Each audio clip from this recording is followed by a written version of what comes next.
Week 1 of the NFL is over, and it's a bittersweet feeling. I'm glad that it's here, but I'm sad to see that we're 1 week closer to the NFL season being finished. But we have to keep chugging along, so we will be giving our quarterback rankings for week 2 alongside some stardom situm options at the quarterback position. So these are our QB1 rankings 1 through 12. Now, Dalton, I am curious, what do you like here? What matchup out of these 1 through 12 quarterbacks are your favorite? Yeah, I'm going to have to go with the Sunday night home game here with Tua Tagovailoa taking on the Pats in Miami. Tua was absolutely electrifying week 1 showing event versus the Chargers. He had 28 completions on 45 attempts. He threw for almost 500 yards and 3 touchdowns. Obviously, the Miami Dolphins are relying heavily upon his arm to get the job done. And with Tyreek Hill and Jalen Waddle on the edges, he is going to be able to continue to use that great arm talent and to be able to spread that ball around. And not only that, but you got playmakers that are going to be able to just take the ball and get extra yardage with that. So in this Sunday night home game, I'm expecting the newly acquired Vic Fangio and the Miami defense to get that ball back into his hands early and often versus the Pats and be able to, so that Tua can go out there and help you get those fantasy points early and often. I like that. It's an interesting option. The New England Patriots defense is a very tough matchup, but that offense is built to pass. My stardom for the week is coming in at number 11, and that is Jordan Love versus the Atlanta Falcons. I think this is a very interesting matchup just because if we look at how Atlanta was last year, I know that this is a revamped group, but last year they allowed the 8th most yards to a quarterback in 2022. Last week, though, they only gave up 127 to the rookie Bryce Young. So that is an improvement, but we are comparing Bryce Young, and I think that Jordan Love now coming in, he had a very good week against a very solid defense in Chicago last week, and he was missing his top pass catcher in Christian Watson, and then Romeo Doubs was also on a pitch count. So he had limited snaps there as well, and he still balled out. I know that the first half of the game was a little sketch for Jordan Love, but that he also only had about 12 attempts through the first half, and then he started to light it up, figured out they let that ball rip a little bit more. So I think as long as Green Bay's defense can help out Jordan Love here and stop Bijan Robinson and not let the Atlanta Falcons dictate the game, I think that it's looking to be pretty good. Because even last year, looking at how Atlanta fared in fantasy points allowed to the quarterback position, they came in at the 12th most in 2022 at roughly 17 fantasy points per game. And I think that that's pretty good and something that Jordan Love will be able to accomplish, getting more than putting him in these top 12 numbers. So that is my stardom and this quarterback 1 territory, and a very interesting matchup that I like a lot. But let's go ahead and move on to these quarterback 2 rankings that we have here. This is 13 through 24. So same thing, Dalton. Which quarterback matchup are you really liking here in 13 through 24? Yeah, no, for me, I think it's I'm gonna have to go with someone who was known as Mr. Relevant and someone who actually made themselves relevant in week 1 and near the end of last season as well. In his week 1 showing versus the Steelers, Purdy was highly dominant and efficient. He had 19 completions on 29 attempts for 220 yards, not the greatest, but he did have 2 touchdowns and no turnovers. So I really like that coming in week 1. Also, Purdy made history in week 1. He became the first quarterback in NFL history to win the first 6 regular season starts while throwing at least 2 touchdowns in each game. So high touchdown production to me is telling me that, hey, look, I'm guaranteed at least 12 points. Now let's see what else I can get. I love that. So Brock Purdy and the 49ers are going to face a tough LA Rams defense who just majorly outperformed their low expectations because they were projected to be the 32nd defense in the league. Well, they held a talented Seahawks offense to just 13 points.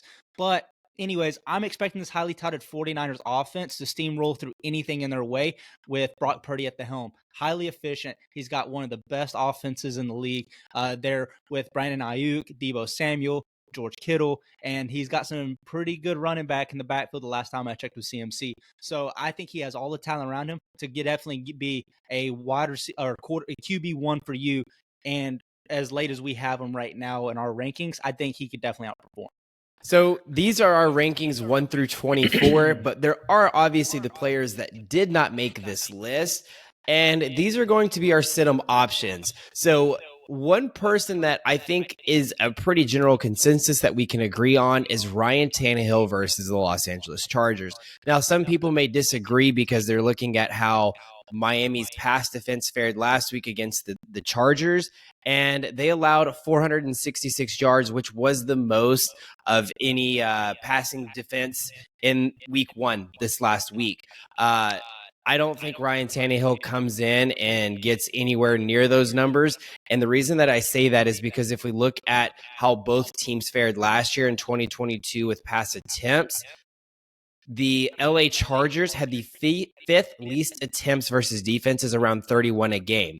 Tennessee and Ryan Tannehill had the third lowest attempts. So not only is the LA Chargers defense not allowing a lot of attempts, but then also Tennessee isn't going to throw the ball a lot. That offense is built to run.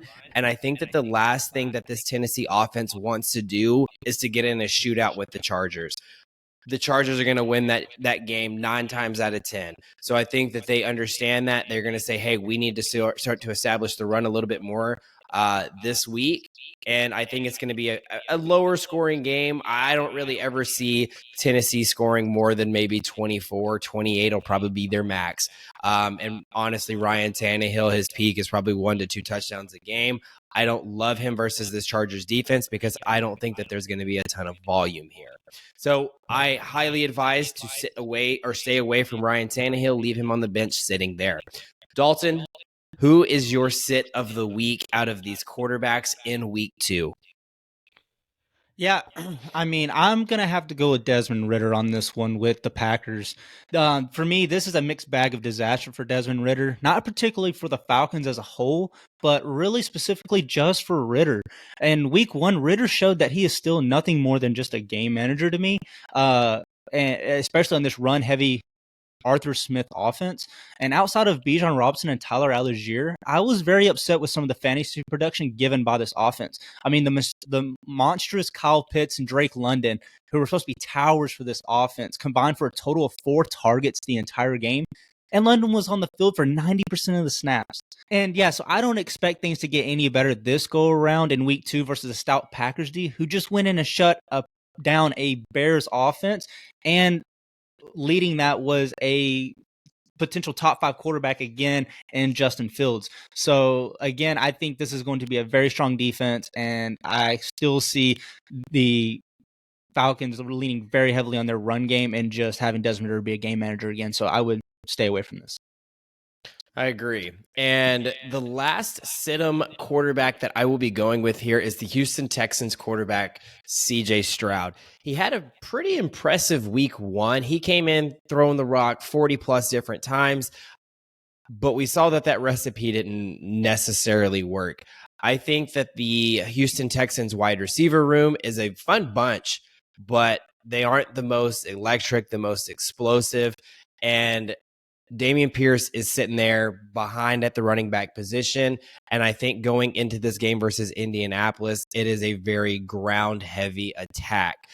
So again, like I said, this is going into this game. They tried to do it against Baltimore. Didn't work for them. I think again, CJ Stroud, he needs a little bit more help. They can't rely on him as a rookie so much, and they've got to start helping him out. He can't come in throwing 40, 50 times a game and expect that that's going to win it every single time. And like I said, earlier this episode with Justin Herbert, I mean, we just saw how that went. I mean, he threw shy of 40, but it's these shootout style games. Houston Texans aren't built to be like that. So for this, I think, again, a lot of opportunities on the ground. CJ Stroud's productions is going to be nothing like it was in week 1. They're going to try something else. They got to get him a little bit more help. So why not do that on the ground? Yeah, and like you said, I do like the production. I do like how many times he's slinging the ball around. But like you said, with limited help and him being a rookie, the more times you throw it, not only are there more opportunities for production and touchdown passes, but there's also more opportunities for interceptions in an inexperienced quarterback. So which can also really hurt you from a fantasy perspective.